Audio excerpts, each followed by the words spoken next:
여러분 마태복음 5장에서 예수님께서 율법을 완전하게 이렇게 완전하게 하려고 이 땅에 오셨다 그런 말씀을 하시죠. 예, 그러니까 구약에 있는 하나님의 말씀, 그 계명, 그 율법을 지키지 않아도 된다, 폐한다 이렇게 하려고 오신 것이 아니라 그 법을 하나님의 마음까지도 알아서 이렇게 더 잘 지키게 하려고 내가 왔다 이렇게 말씀을 하십니다.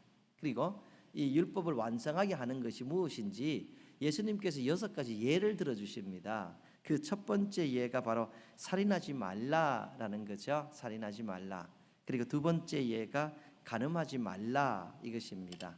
이 세 번째 예가 바로 오늘 여러분과 나누는 말씀인데요. 그것은 아내를 버리려거든 이혼 증서를 주고 아내를 버리라 이 말씀입니다. 아내를 버리려거든 이혼 증서를 주고 아내를 버리라 이런 말씀이죠. 예, 예수님께서 이 율법과 관련해서 가르침을 주십니다. 제가 본문 말씀 다시 읽어드립니다. 마태복음 5장 31절 32절 말씀입니다.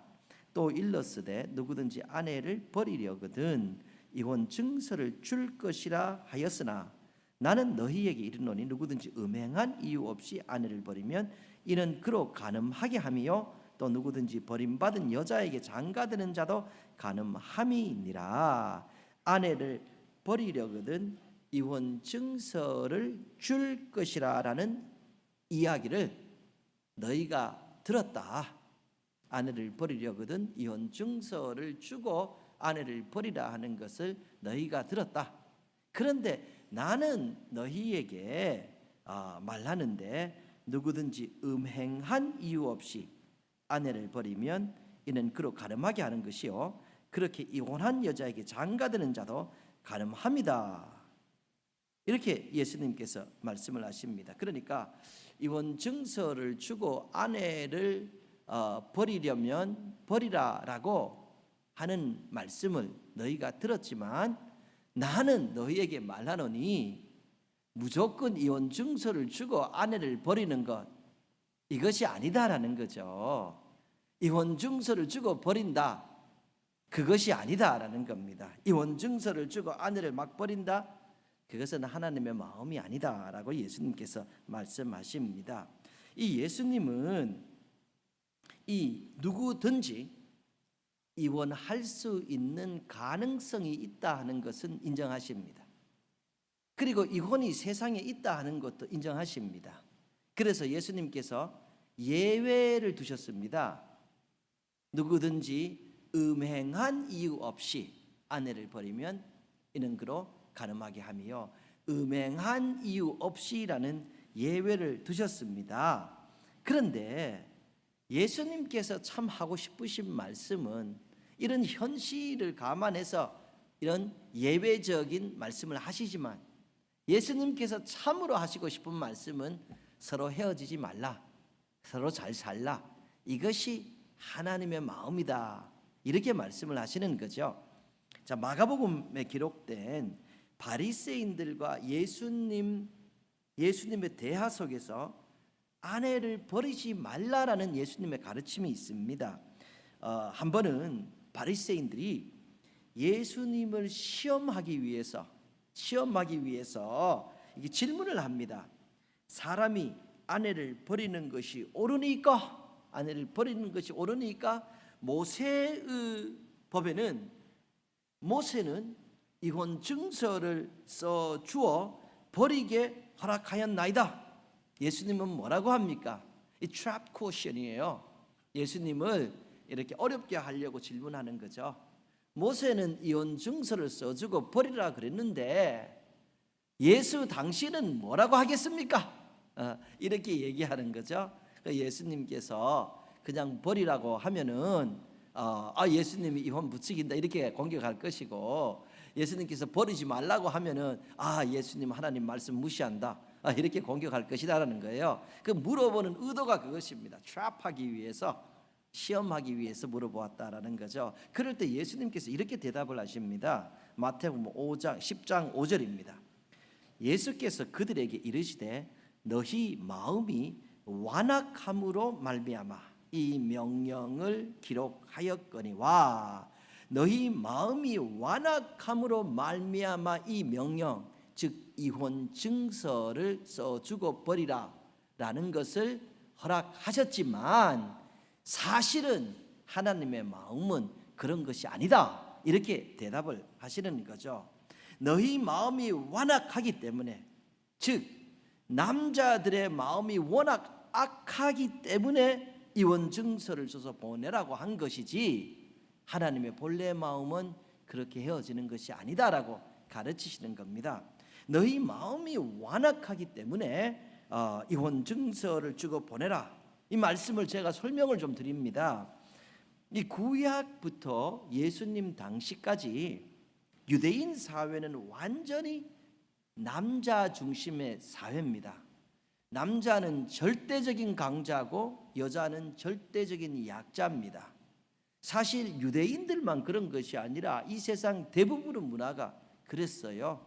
우리 조선시대에도 남자는 첩첩을 둬도 괜찮고 여자는 눈만 한 번 돌려도 아주 큰일이 나죠. 남성 중심의 사회다라는 거예요. 그 예수님께서 오셔서 많은 여성들의 인권을 높여주신 것이 사실입니다. 그런데 이 모슬럼 세계는 아직도 여성들의 인권이라는 것을 찾기가 힘듭니다. 예를 들어서 지금 파키스탄에 탈리반들이 다시 그 세력을 잡았습니다. 그리고 이제는 여성들 학교 못 가게 합니다. 그리고 여성들에게 볼카라는 걸 다 입히도록 법으로 법제화했어요. 이 볼카라는 것이 바로 이 무슬림 여성들이 머리 끝에서 이 발끝까지 하는 볼카입니다. 그래서 머리 끝에서 발끝까지 다 뒤집어 쓰고 나가려면 나가야 돼요. 될 수 있으면 집안에 있게 하고 나가려면 머리 끝에서 발끝까지 아무것도 못 보이게 하고 이렇게 나가야 되는데 그 모습만 TV나 이 사진으로 봐도 깝깝하다라는 거예요. 인권이 없어요. 인권이. 예수님 시대는 이 유대인 시대는 이 정도는 아니었지만 그래도 남성 중심의 사회였기 때문에 남자가 경제권을 가지고 있고 여자보다 힘도 훨씬 더 강합니다. 그래서 남자는 절대적인 강자였고 여자는 절대적인 약자였습니다. 그런 이 사회 속에서 예수님은 남자가 자기 부인과 부인을 마음대로 버리면 안 된다라고 얘기를 하는 거죠. 여러분, 남자가 절대적인 강자고 여자가 절대적인 약자인 사회에서 예를 들어서 남자가 자기 여자와 헤어지고 또 다른 여자와 살고 싶은데 법으로 묶어서 절대로 이 여자하고 헤어지지 않고 이 여자하고 평생 살아야 된다 이렇게 하면은 절대적인 강자인 남자가 절대적인 약자인 여자를 어떻게 할 것 같습니까? 아주 힘들게 할 것입니다. 아주 힘들게 해도 여자는 말도 못할 것입니다. 한국 남자들이 한때는 베트남에서 부인들을 많이 데리고 왔습니다. 노총각들이 한국에서 여성들을 찾지를 못하니까 베트남에서 부인들을 많이 데려왔습니다. 요즘은 보니까 뭐 유럽 같은 데서도 뭐 러시아 같은 데서도 이렇게 여성들을 데려와서 결혼을 하고 이렇게 살던데 한때는 그래도 비슷하게 생겼으니까 이 조선족이나 이런 베트남에서 많이 데리고 왔는데요. 제가 어느 날 이 TV를 보니까 뉴스에 나왔는데 이 한국 남자가 베트남에서 한국으로 데려온 자기 부인을 구타하는 겁니다. 구타를 해도 보통 구타하는 것이 아니라 개 패듯이 구타하는 겁니다. 둘은 같이 살아서 자식이 있습니다. 그리고 이 자식이 지켜보는데도 불구하고 이 남자가 베트남 국적의 여성을 그렇게 막 때리는 겁니다. 그런데 이 여자가 이렇게 잔인하게 맞으면서도 경찰에 신고하는 것을 꺼렸는데 그 이유가 뭐냐 하면은 그래도 이 남자가 있어야 아이와 함께 한국에서 살 수 있다는 생각 때문에 이렇게 얻어맞아도 신고를 못했다라는 것입니다. 이런 일이 일어날 수가 있습니다. 사람 사는 데가 뭐 그렇게 많이 달라요? 조금 더 선하고 조금 더 악하다 그러지만 사람도 사실은 50% 100% 많이 차이 나지 않습니다. 어떤 환경에 빠지면은 그 사람도 다른 사람처럼 같이 악하게 행동할 수가 있다라는 거죠. 경제권이 있고 힘이 있는 남자가 그 아내와 함께 살기 싫은데 그 아내와 함께 꼭 살아야 된다는 법을 만들어서 그를 꽁꽁 묶어 놓으면은 연약한 부인을 이 남자가 어떻게 할까? 여러분 아주 괴롭힐 것입니다. 그것이 예수님의 말씀입니다. 예수님의 말씀이 바로 하나님께서 이혼 증서를 써서 여자를 보내라 하는 것은 너희의 완악함 때문이다. 그러나 하나님의 마음은 같이 사는 것이다. 이렇게 말씀 주는 거죠. 너희의 그 악함 때문에 연약한 여자를 너희가 얼마나 힘들게 하겠냐.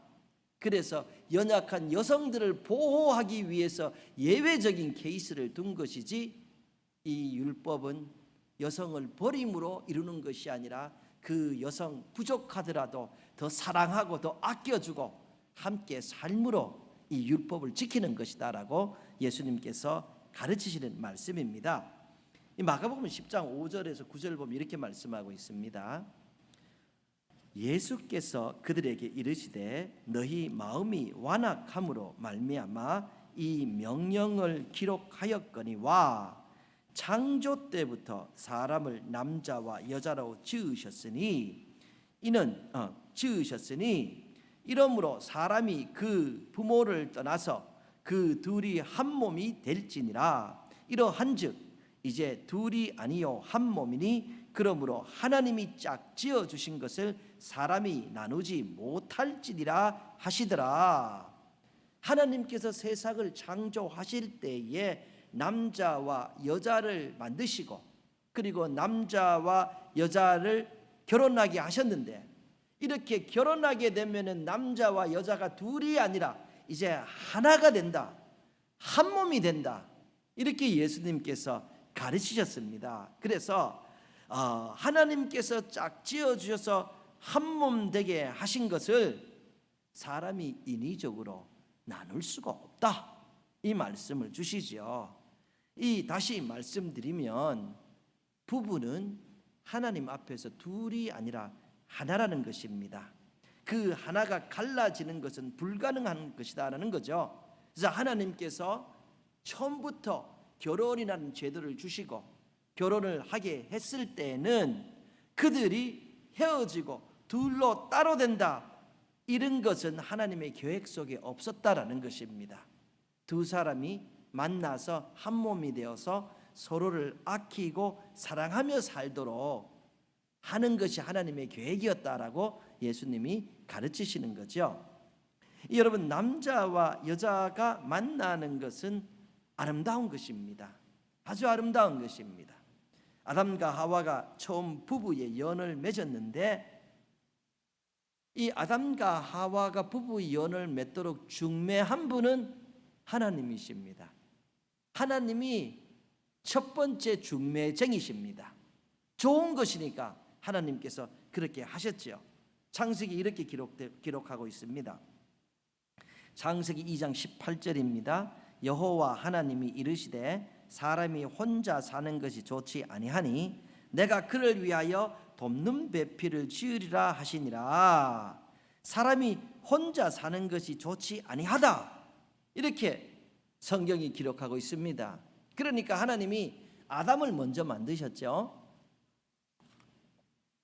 아담을 만들어 놓고 가만 보니까 저 남자가 어딘가 모르게 외로워 보이고, 어딘가 모르게 쓸쓸해 보이고, 어딘가 모르게 부족해 보이고, 어딘가 모르게 아름답지 않단 말이에요. 혼자 있는 것이. 이 남자 혼자 사는 게 보기가 안 좋다는 거예요. 근데 사실 우리 일반적으로 지금 봐도 그렇습니다.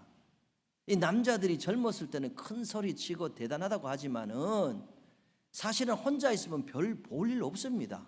별 것 아니에요. 여자 없으면 남자들 힘 못 씁니다. 저희 할아버지 할머니 부부는 금술이 아주 좋으셨는데 제가 어려서 보았지만은 우리 할머니가 대장이셨습니다. 우리 할아버지는 우리 할머니에게 속된 말로 꼼짝도 못 하셨습니다. 할머니가 뭐라 하시면은 그냥 yes ma'am입니다. yes ma'am. 그리고 우리 할아버지는 겁이 많으셔서 그런지 경찰서를 못 가셨습니다. 경찰서 갈 일 있으면은 할머니가 다 바깥에서 일 보시고 할머니가 그런 법적인 걸 다 테이크케어 하셨어요. 겁이 많으셔서. 그렇게 할머니인데 우리말로 꼭 잡혀 사셨는데 우리 할머니가 먼저 세상을 떠나셨습니다. 하늘나라 먼저 가셨죠. 우리 할머니 하늘나라 가시기 전까지는 우리 할아버지가 굉장히 건강하셨어요. 산에 오르시면 그냥 쉼 없이 그냥 막 오르셨어요. 근데 할머니 세상 떠나시고 얼마 안 있다가 비실비실 하시더니만은 1년 만에 세상을 떠나버리시더라고요. 그 요즘도 마찬가지입니다. 남자들은 혼자 있으면 호레비 냄새 난다 그러잖아요. 뭔가 좀 부족해 보이고 냄새 나는 것 같고 혼자 있으면 치근한데 여자들은 혼자 있어도 그런 생각이 안 들어요. 여자들은 뭐 가부 냄새 난다 소리 들었습니까? 여자들은 냄새만 좋아요. 혼자 있든 여럿이 있든요. 여자들은 잘 산다라는 거예요. 그래서 남자들 큰 소리 치지 마시고 부인들에게 잘하시기를 바랍니다. 그게 지혜롭게 사는 방법입니다. 그 하나님도 아담을 만들어 놓으시고 가만 보니까 아유 이 아담이 이게 치근해 보이고 불쌍히 보이고 외로워 보여서 저거 그냥 둬서는 안 되겠다라는 거예요. 그래서 하나님께서 여자를 만드셨죠. 그래서 만드시고 이 여자를 아담에게 데려왔더니 아담이 이렇게 반응을 합니다. 창세기 2장 23절입니다. 아담이 이르되 이는 내 뼈 중에 뼈요 살 중에 살이라 이것을 남자에게서 취하였은즉 여자라 부르리라 하니라. 하나님께서 이 하와를 데리고 오니까 이 아담이 그 여성을 보고 내 뼈 중에 뼈다, 내 살 중에 살이다. 뭐예요? 내 뼈 중에 내 뼈니까 나란 말이에요. 한 몸이라는 거죠. 내 살이라 그러니까 나라는 거예요. 와, 이 여자 너무너무 좋은 거예요. 뼈 중에 뼈, 살 중에 살. 그러면서요 같이 하나가 되었는데요. 그때부터 쓸쓸하던 아담에게서 쓸쓸함이 떠나가고 외로워 보이던 아담에게서 외로움이 떠나가고 부부 생활을 이렇게 했다라는 것입니다. 그리고 비로소 이 부족이 채워진 것이죠. 이 하와도 남편의 사랑을 받으면서 행복했던 것입니다. 부부 관계는 이런 것입니다.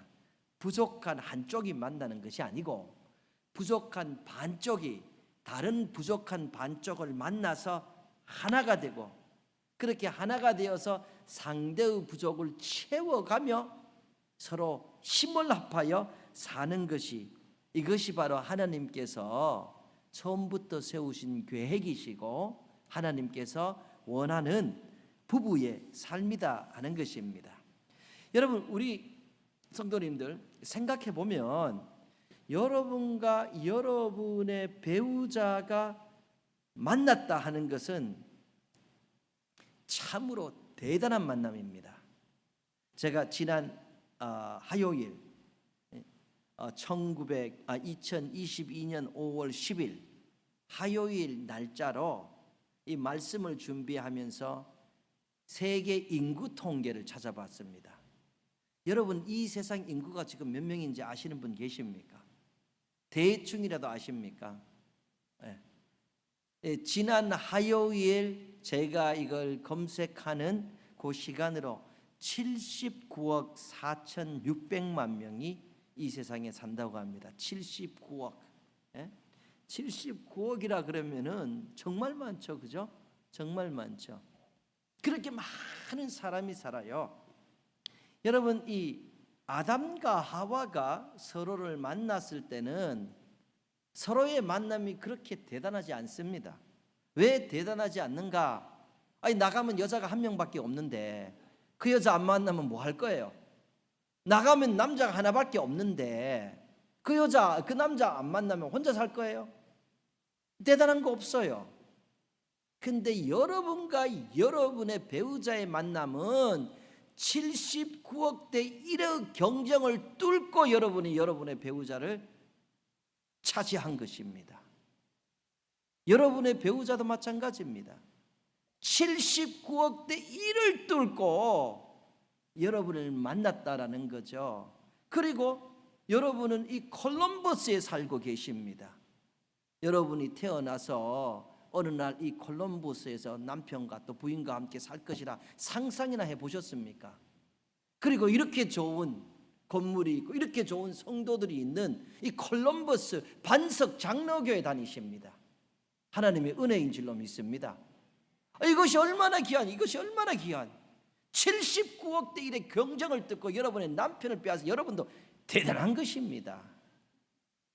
하나님은요, 그런 기적적인 만남을 통해서 부부가 되었으니 서로 소중히 여기고 축복하면서 부족한 것도 채워가면서 그렇게 좀 행복하게 살아라, 그렇게 좀 잘 살아라. 이것이 하나님이 주신 결혼의 바로 계획이다라는 거죠.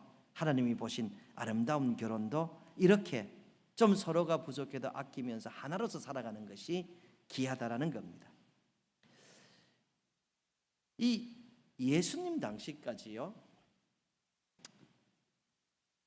남자들이 여성들을 버리는 이런 이야기가 또 이렇게 버릴 수 있는 것이 사실은 너무 쉬웠습니다. 강자인 남자가 싫으면 여자를 버리는 것이, 그래 이혼하는 것이 어려운 것이 아니었다라는 거죠. 유대인 사회에서 그랬습니다. 이 마태복음 5장 31, 32절 오늘 말씀 제가 다시 읽어드립니다. 또 일렀을 때 누구든지 아내를 버리려거든 이혼 증서를 줄 것이라 하였으나 나는 너희에게 이르노니 누구든지 음행한 이유 없이 아내를 버리면 이는 그로 간음하게 함이요 또 누구든지 버림받은 여자에게 장가드는 자도 간음함이니라. 이혼 증서를 줄 것이라라는 말씀이 있습니다. 이 말씀은 신명기에 있는 이 율법을 인용한 것입니다. 구약 성경 신명기에 있는 말씀을 인용한 것인데요, 신명기 24장 1절 말씀을 제가 읽어드립니다.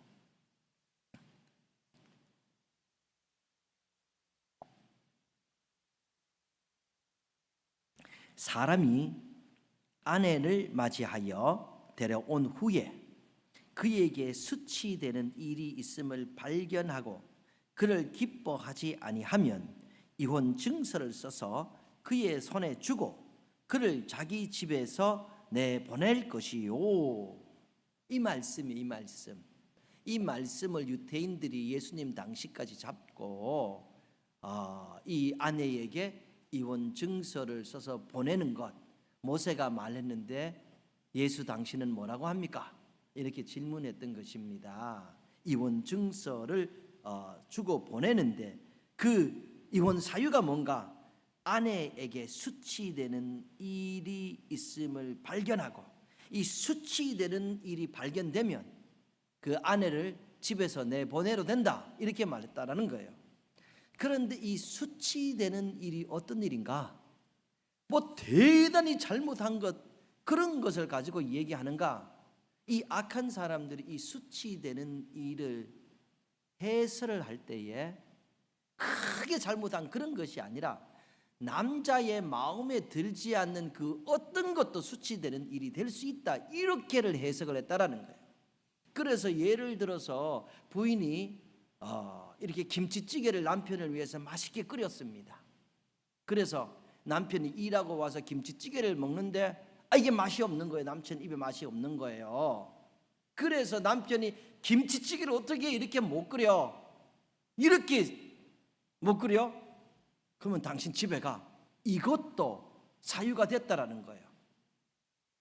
우리 와이프가 지금은 김치찌개를 잘 끓이는데요, 저랑 결혼 처음 했을 때 같으면은 몇 번이나 쫓겨났을 겁니다. 이게 이유가 된다면 말이에요. 지금은 맛있게 끓여요. 여성이 옷을 입었는데 옷이 마음에 안 든다. 남자가 와서 그거 마음에 안 든다, 가라, 이렇게 할 수도 있다라는 거예요. 하여튼 남자가 이 수치스러운 이 이야기를 어떤 이유를 만들어서든지 저 여자에게는 수치스러움이 있다 해서 보낼 수 있는 사회가 바로 유태인 사회였다라는 거예요. 생각을 해보세요. 남자는 절대적인 강자고 여자는 절대적인 약자고, 여자가 만약에 남편과 살다가 그 집에서 쫓겨나면은 여자는 경제력이 없습니다. 이 사회에서는 무엇을 해서 먹고 살 수가 없다라는 거예요. 그러니까 여성들이 먹고 살기 위해서 무엇을 했는가? 몸을 파는 여자들이 많았다라는 거예요. 그래서 여러분 사복음서를 보면은 장녀들이 많이 등장하는 거예요. 이 악한 남자들이 그 마음에 들지 않으면 이런저런 이유를 만들어서 여자를 쫓아버려요. 그러니까 연약한 여자가 할 것이 없으니까 살기 위해서 막달라 마리아 같은 여자가 생겨났다라는 거죠. 그런 세태를 보면서 예수님께서 너희는 아내를 버리려거든 이혼 증서를 주고 버리라는 소리를 들었지만 아내를 버리는 것은 하나님의 본래 마음이 아니다. 너희가 악하기 때문에 하나님께서 그런 걸 주신 것이지, 하나님이 주신 법은 아내가 연약하더라도 조금 부족해도 너희가 감싸고 사랑하며 살기를 원한다. 그리고 행복하게 살아야 된다. 이 말씀을 주시는 겁니다.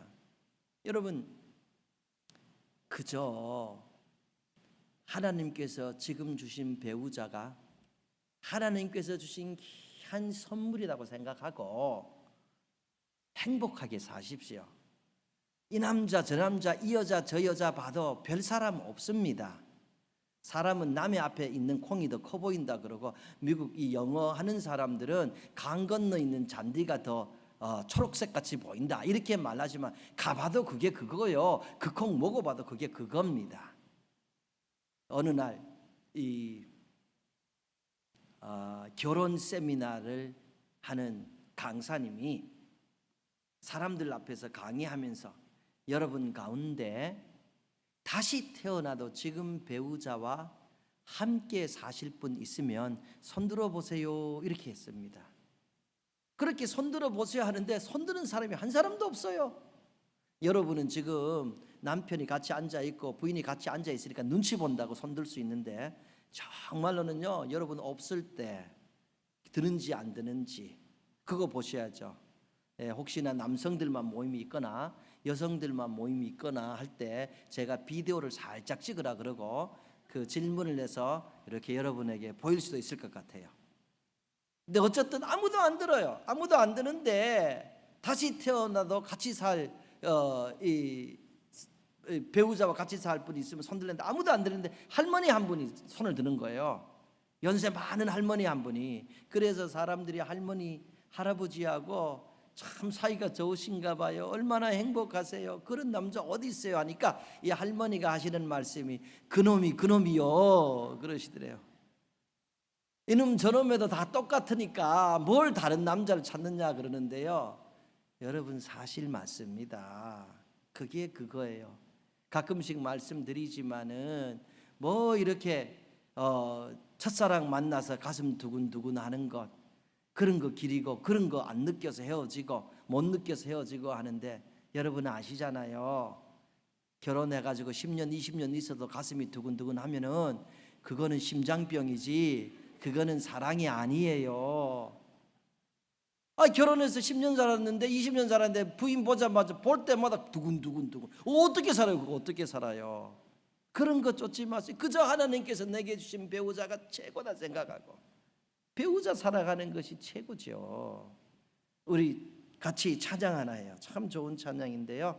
옛날에는 많이 불렀던 것 같아요. 좋은 마음을 가지고 우리 배우자 생각하면서 우리 같이 찬양 한번 같이 해요. 아름다운 마음들이 모여서 주의 은혜 나누며 우리 같이 한번 해요.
몸과 같이 사랑하라 이렇게 우리 찬양 같이 하는데 그 예수님 주신 계명이 있어, 그렇죠?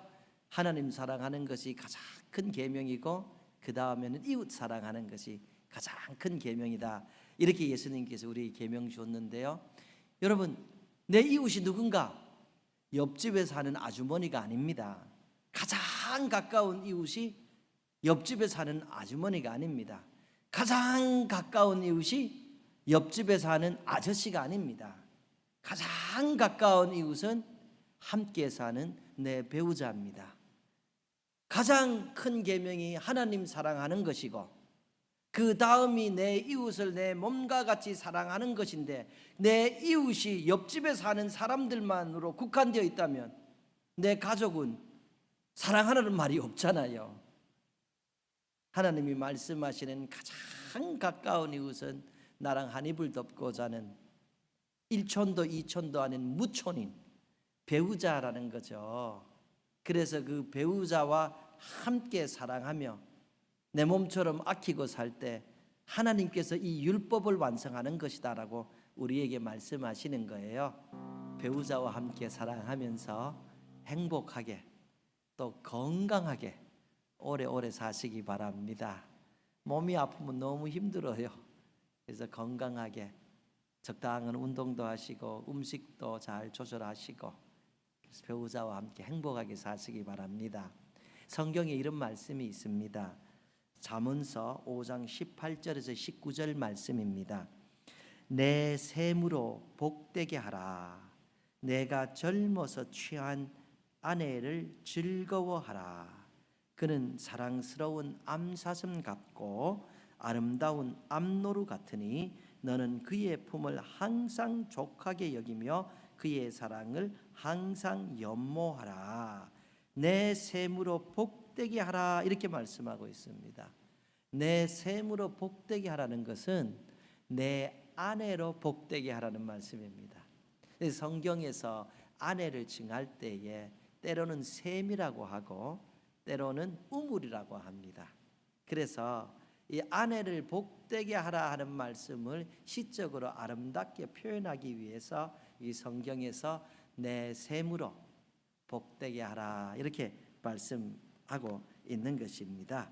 그래서 우리 성도님들 특별히 젊어서 만난 아내를 즐거워하라 이렇게 말씀하죠. 예, 그리고 그는 사랑스러운 암사슴 같고 아름다운 암노루 같으니 너는 그의 품을 항상 족하게 여기며 그의 사랑을 항상 연모하라.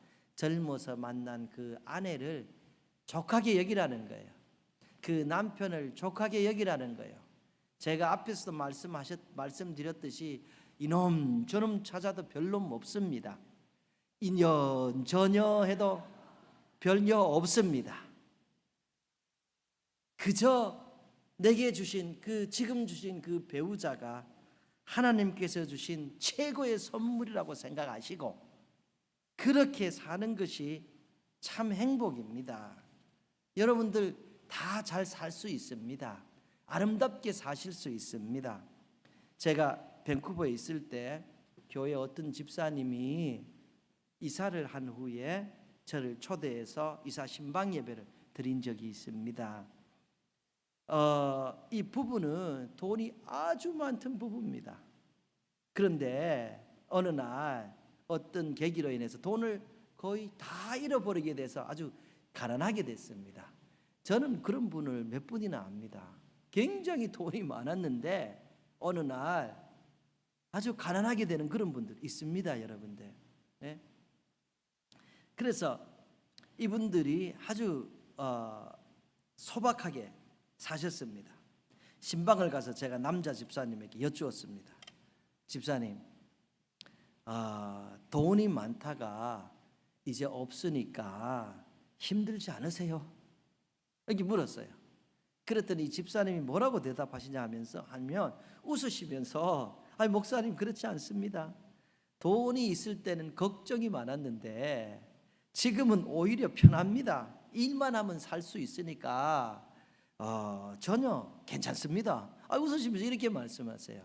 이분이 본래는 토론토에서 큰 car 딜러십을 했어요. 부자였어요. 예. 그리고 한 번은 부인과 함께 그 나이아가라 폴스를, 나이아가라 폭포를 그렇게 좋아하게 되어서 거기로 또 이사를 가서 살게 됐는데, 나이아가라 폭포가 보이는 집에서 그렇게 살게 되었는데, 거기서 이렇게 살다 보니까 처음에는 나이아가라 폭포가 그렇게 좋았는데 나중에는 그 앞에 지나면서 옆으로 이렇게 쳐다보지도 않더래요. 자기가 거기 좋아서 이렇게 했는데, 어쨌든 이렇게 잘 살던 분이에요. 근데 돈이 없어서 아주 불편할 줄 알았는데, 이분은 돈이 없으니까 이런저런 신경 쓸 일도 없고 나가서 일만 하면 먹고 살 수 있고 오히려 편합니다, 이렇게 대답해요. 그래서 제가 그 설거지를 하시는 여집사님에게 여쭈었어요. 음식을 아주 잘 하시는데 맛있게 먹고 우리 집사님이 설거지 할 때 제가 옆에 가서 여쭈었습니다. 집사님 힘들지 않으세요? 전에는 참 부유하게 사셨는데 오늘은 온종일 일하시고, 그리고 이렇게 목사 온다고 식사까지 준비하시고 또 이렇게 설거지까지 하시니까 아이고 힘들지 않으세요? 이렇게 제가 여쭈었어요. 근데 이분이 이렇게 대답을 합니다. 아이, 목사님 괜찮아요. 우리 남편이 하루에도 몇 번씩 제게 여보 사랑해요, 섹시 사랑해, 이렇게 한대요. 이분이 나이들이 꽤 많은데도 부인을 주로 섹시라 그러더라고요. 이 남자분이 섹시하더라고요. 금방 결혼하신 분들도 아닌데, 근데 사는 것이 힘드니까 조그만 가게를 이렇게 오픈해 가지고 같이 온종일 일하시는 거예요. 근데 그 일하면서 남자가 여자에게 섹시, I love you, 섹시 사랑해, 온종일 몇 번씩 하니까 이 대답이에요. 그러니까 이 여자분이 그렇게 힘들게, 육체는 어려웠지만은 아이 목사님 아니에요. 우리 남편이 몇 번씩 제게 사랑해요 해요. 그렇게 행복하게 웃으시다라는 거예요. 여러분들, 돈이 필요해요. 필요 없다 말씀 아니에요. 그리고 또 때로는 유능한 남편, 유능한 아내, 이런 사람들이 더 귀해 보일 수가 있어요. 그런데 분명한 것은요, 우리가 원하는 만큼의 돈이 없어도 행복하게 살 수 있고, 우리가 무비스타 같은 그런 사람 안 만나도 행복하게 살 수 있습니다. 우리가 일론 머스크 같은 부자를 안 만나도 행복하게 살 수 있습니다. 하나님은 좀 부족하여도 함께 만나서 행복하게 살 수 있도록 만드셨지요. 그래서 우리가 이런 말씀을 보고 하나님의 말씀대로 산다면 하나님께서 은혜를 주실 줄로 믿습니다. 여러분 잘 사시기 바랍니다.